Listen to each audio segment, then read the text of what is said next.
বিশ্বকাপের জন্য কাওলা আনচেলত্তি নাকি 24 জন প্লেয়ার অলরেডি সিলেক্ট করে ফেলছেন, কিন্তু এই 24 জন প্লেয়ারের ভিতরে নাই নেইমার জুনিয়রের নাম।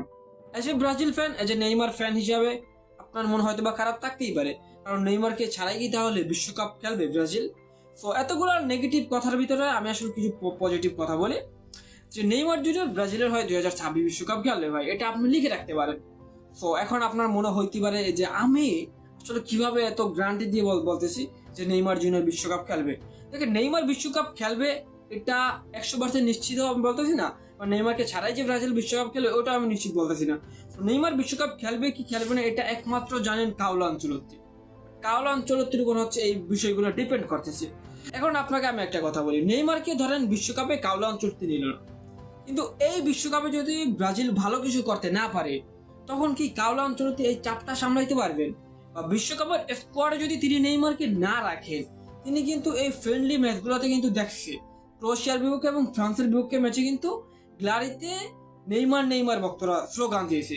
সো কাওলা আনচেলত্তির মাথার ভিতরে এই জিনিসটা কিন্তু অলরেডি আছে যে নেইমারকে ছাড়া তিনি ফ্রেন্ডলি ম্যাচ খেলেছেন, এতেই আসলে গ্যালারির ভিতরে ফ্রেন্ডরা আসলে যারা আসলে সমর্থক রয়েছে ব্রাজিলের তারা আসলে কিন্তু নেইমার নেইমার স্লোগান দিছে।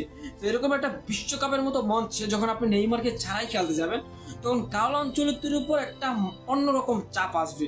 কাওলা আনচেলত্তি এরকম টপ লেভেলের কোচ যিনি আসলে মিডিয়া থেকে সবকিছু সুন্দরভাবে ম্যানেজ করতে পারেন, কিন্তু যখন আপনি বিশ্বকাপে গিয়ে যদি কোনো রকম ব্রাজিল ভালো কিছু করতে না পারে নেইমারকে ছাড়াই, আমি মনে করলাম যে নেইমারকে ছাড়াই ব্রাজিল বিশ্বকাপে গেল, তখন কি কাওলা আনচেলত্তি চাপটা সামলাইতে পারবে? আমার মনে হয় যে এটা কাওলা আনচেলত্তির জন্য অনেক বড় একটা রিস্কি বিষয় হয়ে যাবে।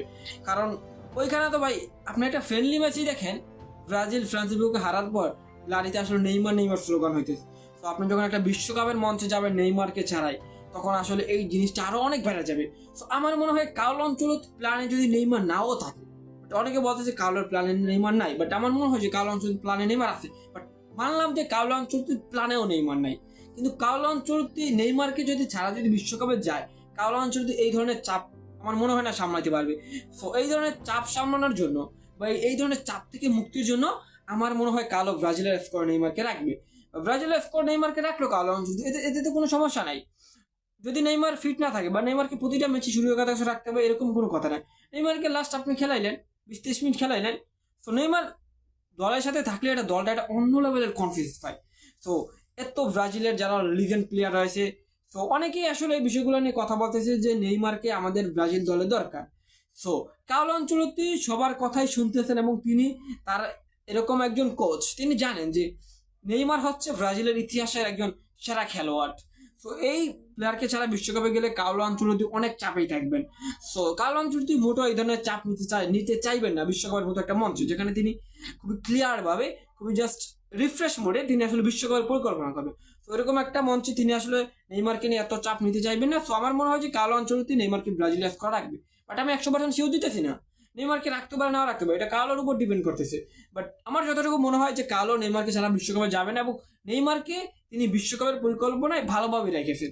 সো অনেকে হয়তো আমি এই কথাগুলো বলার পর জাস্ট দ্বিমত পোষণ করতে পারেন বা আমার সাথে একমত নাও হতে পারে, বাট না হলে ওটা আপনার ব্যাপার। বাট আমার যতটুকু মনে হলো যে কালো আনচেলত্তি নেইমারকে ছাড়া বিশ্বকাপে গেলে যে চাপটা তার উপর ক্রিয়েট হবে, এই চাপটা কালো সামলাতে পারবে না, যতই টপ লেভেলের কোচ হোক না কেন।